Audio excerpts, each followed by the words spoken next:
You will hear a number of different recordings and you'll have to answer questions on what you hear. There'll be time for you to read the instructions and questions and you'll have a chance to check your work. All the recordings will be played once only. The test is in 4 sections. At the end of the test, you'll be given 10 minutes to transfer your answers to an answer sheet. Now turn to Section 1. Section 1. You'll hear a man calling a catering company. First, you have some time to look at questions 1 to 5.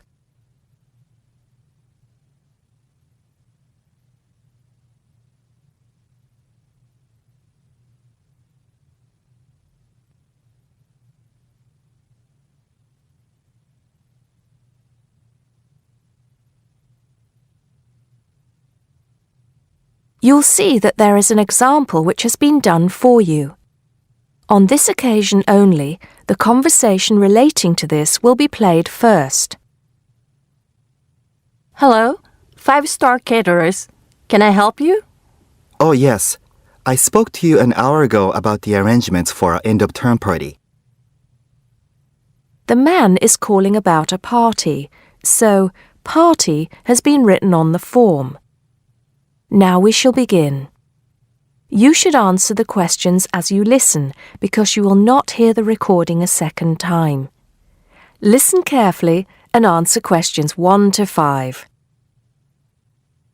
Hello, 5-star caterers. Can I help you? Oh, yes. I spoke to you an hour ago about the arrangements for our end-of-term party. Oh, that's right. It's Mr. Saunders, isn't it? Actually, it's Sanders. That's S-A-N-D-E-R-S. Oh, I'm sorry. I'll just get that down correctly on the form. Okay, Mr. Sanders, sorry about that. No problem. Well, I've got the details you asked for, so I thought I should call you back quickly and book. Good. Let's fill in the form, shall we? Great. First of all, can you give me a telephone number? Somewhere where you can be contacted during the day. Yes, it's 445-6786. 445-6786. Okay. And do you have a number where you can be contacted outside of office hours? Well, I'm at work till late in the evening, so use the same number. And if I'm not there, you can leave a message. Thanks. I'll make a note of that. And how many guests shall I put down? Okay, that's changed. So instead of the figure I gave you before of 85, it's now only 50. It's much lower, I'm afraid, because a lot of people can't make that date. That's not a problem. Can you remind me of the date we'd set? Yes, it's the 25th of June. Okay, that's fine. Before you hear the rest of the conversation, you have some time to look at questions 6 to 10.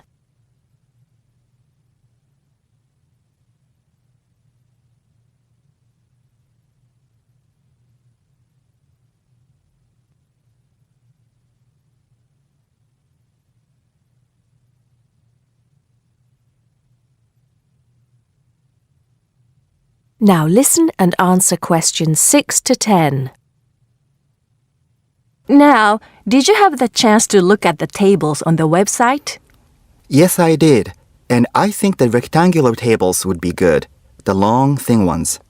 Yes, you could have 2 of those. The only problem is that they're for 24 people. So, you'd only seat 48 people that way. And if you have 50 guests... Oh, I see what you mean. 2 people would have nowhere to sit. What about the square ones?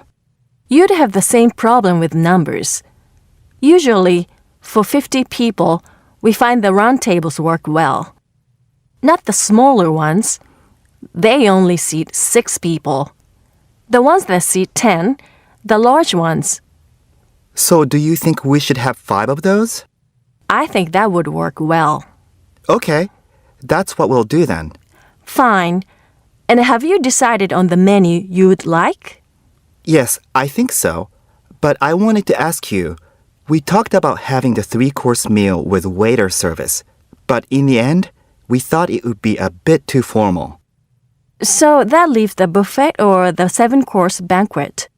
How much is a banquet again? £100 a head. That's too much and too formal. The buffet is fine. Okay, so I think I've got everything. We'd need a deposit of 50% of the total. Right. What's the total? Just a minute. Yes, it's £30 a head times 50. So that's £1,500. 50% of that would be $750 now, with the balance due another $750 on the day. Great. I'll call in tomorrow if that's okay. I can pay you the deposit then. We'll look forward to seeing you tomorrow then. Okay. Thanks a lot. Goodbye. Goodbye. That is the end of section 1. You now have half a minute to check your answers.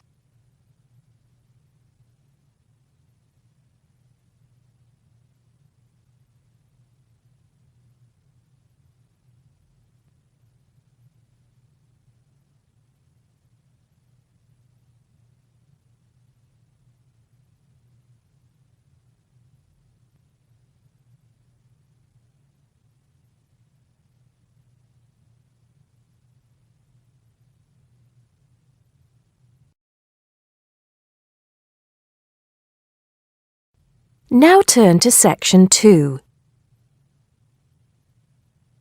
Section 2. You'll hear a guide talking to a group of tourists about Buckingham Palace. First, you have some time to look at questions 11 to 17.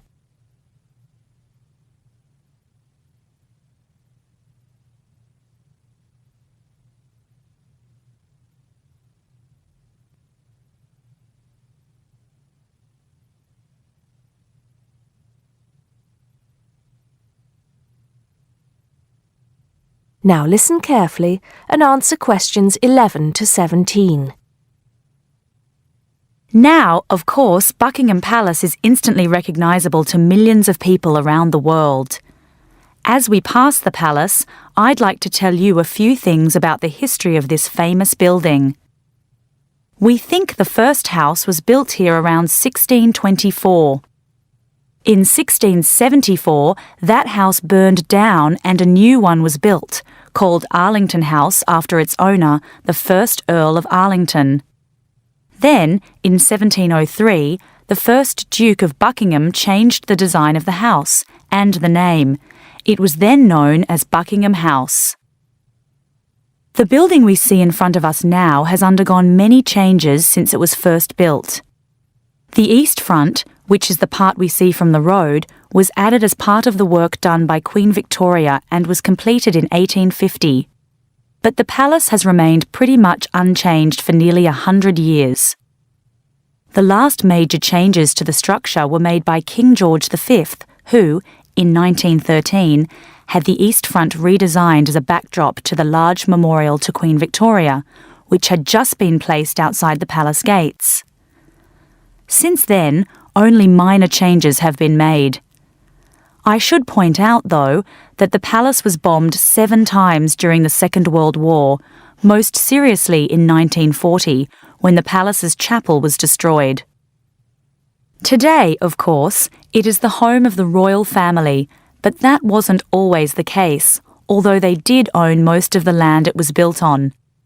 It was George IV who turned it into a palace, doubling its size when he became king in 1820. He had inherited it from his father, King George III, who, in 1761, had become the first royal owner of the building, though it was still not used as the home of the royal family, just as a private home for Queen Charlotte. It was known as the Queen's House at that time. King William IV finished the work after his brother, George IV, died. But King William never moved into the palace. In fact, in 1834, he offered it as a new home for Parliament after the Houses of Parliament were destroyed by fire. The offer was not accepted, though, and in 1837, when Victoria became Queen, the house became the main royal residence in London. However, Victoria and her husband, Prince Albert, found the house too small, so they carried out building work to further enlarge it. This included building the east front, which I've already mentioned as the part we are looking at now. Victoria was also responsible for moving the Marble Arch, built as a part of the palace itself in the 1820s, to where it stands today, separate from the palace on the corner of Hyde Park. For 20 years or so, the palace was often the setting for huge banquets, dances, and musical performances. This period lasted until Prince Albert died in 1861, after which Victoria spent very little time there, and the palace was hardly ever used. Before you hear the rest of the talk, you have some time to look at questions 18 to 20.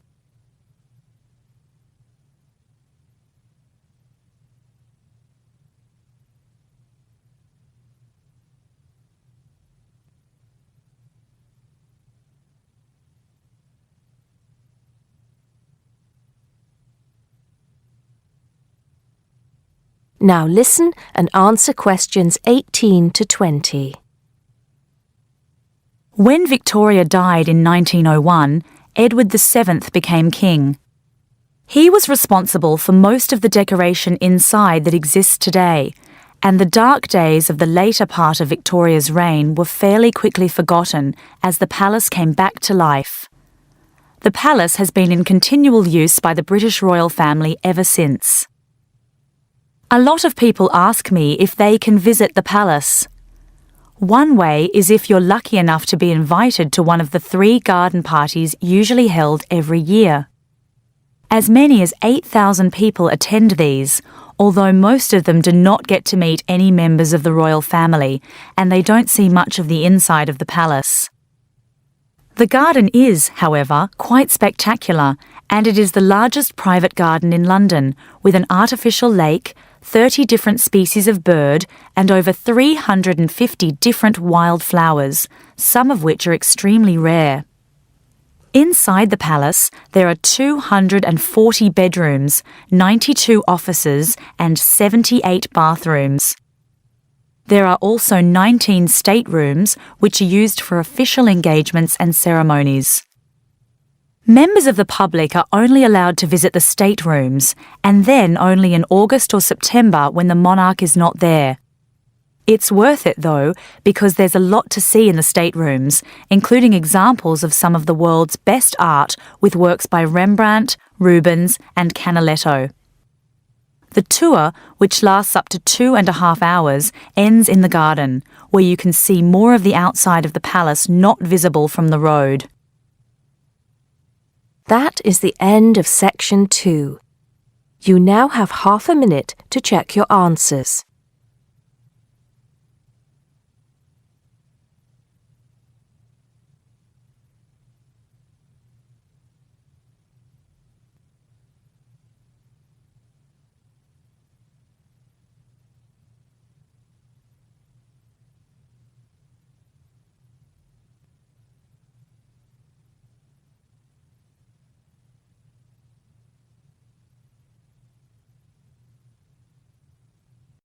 Now turn to Section 3. Section 3. You'll hear 2 university students discussing a social science lecture they attended. First, you have some time to look at questions 21 to 24.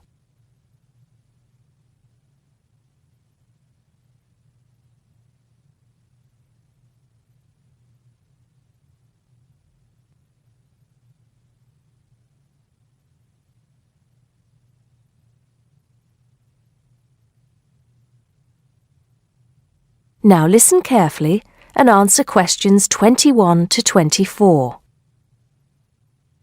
Did you go to the first social science lecture yesterday? Yeah. Didn't you see me there? No. I was trying so hard to understand the lecturer. What didn't you understand? A lot of it, really. For example, he said we needed to study history as part of the course, But I didn't get why. You probably missed it. He said early on that we need to learn from our past mistakes. Right. But he also said we need to put ourselves in the place of our ancestors. Why is that? I think the point is that it's not enough to know how they lived and what they did. We need to know what they thought. I see. And I've written transferable skills in my notes next, but I have no idea what that means. If you study social science, you learn skills that you can use in a job. Oh, right. Is that all? Okay, but why is that? The point he made was that in studying social science, you use a flexible and adaptable approach to learning. Before you hear the rest of the conversation, you have some time to look at questions 25 to 30.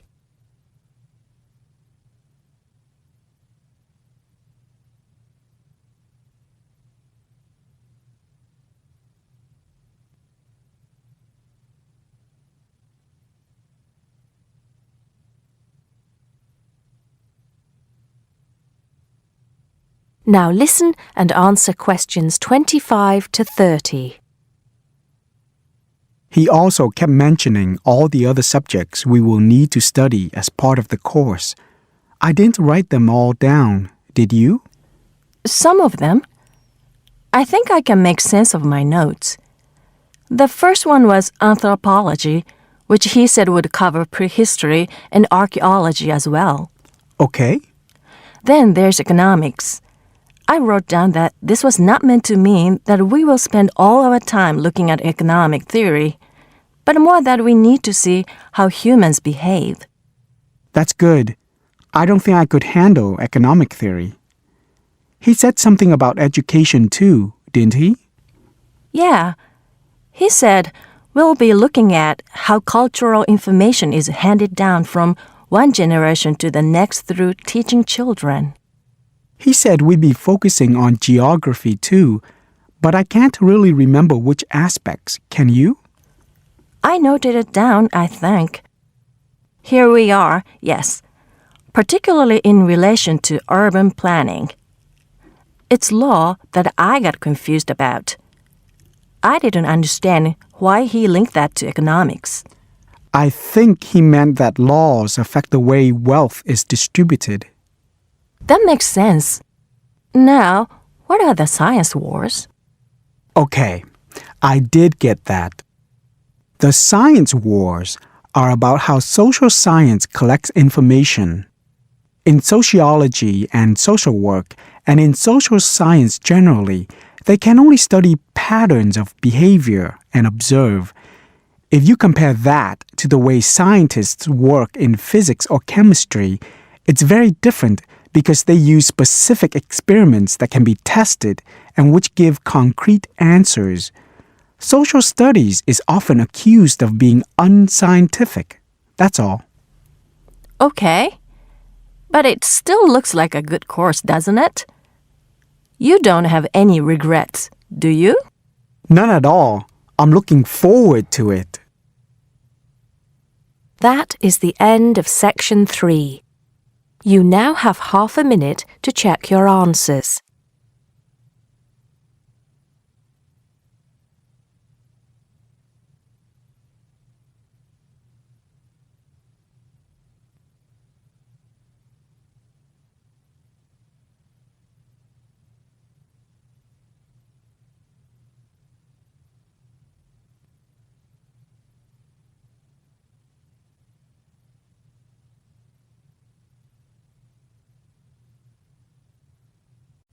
Now turn to section 4.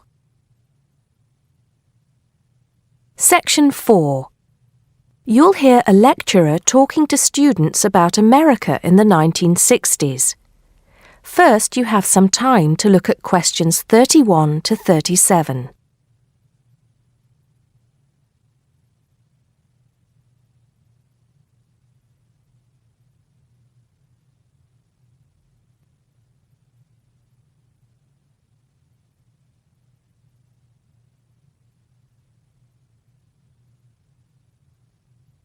Now listen carefully and answer questions 31 to 37. We begin our examination of America in the 1960s with the usual caution. There is no sense in trying to understand any decade without looking at what came before. Those of you who still have outstanding coursework on the 1950s would do well to complete it now, if for no other reason than it will help make sense of the next series of lectures. But we must press on, and I'd like to begin my talk about the 60s with a reference to one of those things that came before, the post-war baby boom.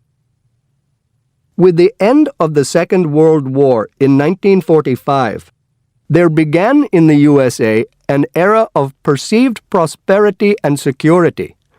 In short, people started to feel that the world was a much better and safer place to bring up children.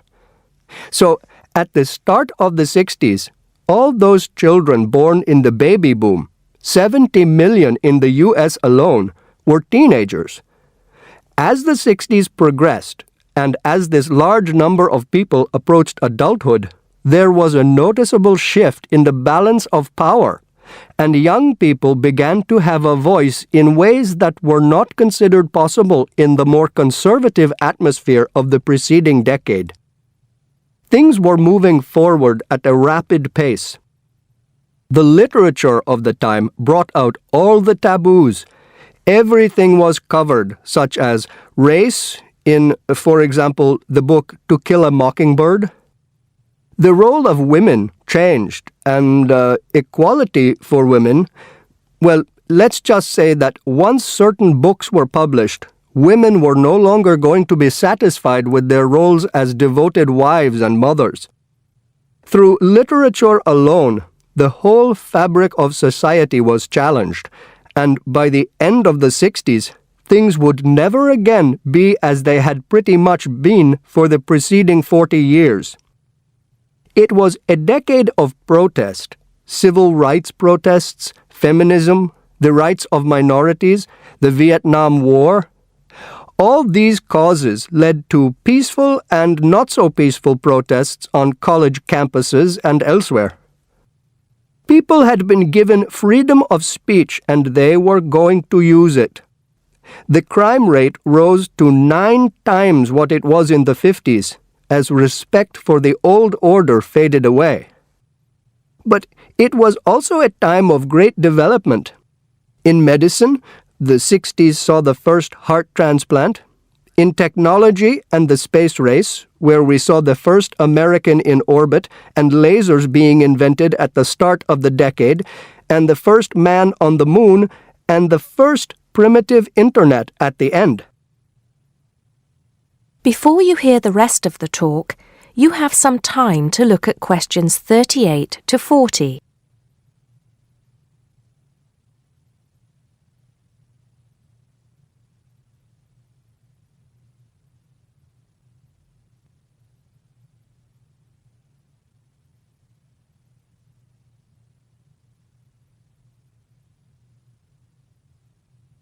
Now listen and answer questions 38 to 40. None of this, good or bad, might have happened if things in 1962 had gone slightly differently. On October 16th, President John F. Kennedy met with his closest advisors at the White House. They had obtained photographic evidence showing that Cuba was building or installing nuclear weapons. It was widely believed that Cuba was preparing to fire these weapons at cities in the USA. Kennedy was faced with 3 choices: to try to resolve the crisis diplomatically by negotiating with Cuba and the Soviet Union, to take action to block the delivery of more weapons into Cuba, or to attack Cuba, destroying their weapons. Believing that the first option would end in failure and that the third option would lead to war, it was the second option that Kennedy chose. In doing so, he succeeded in preventing the buildup of more missiles. The Soviet Union then withdrew the weapons from Cuba.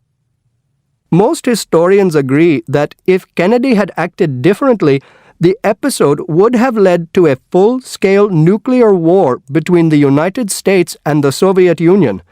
Millions would have died, and the world would have been changed beyond recognition. That is the end of section 4. You now have half a minute to check your answers.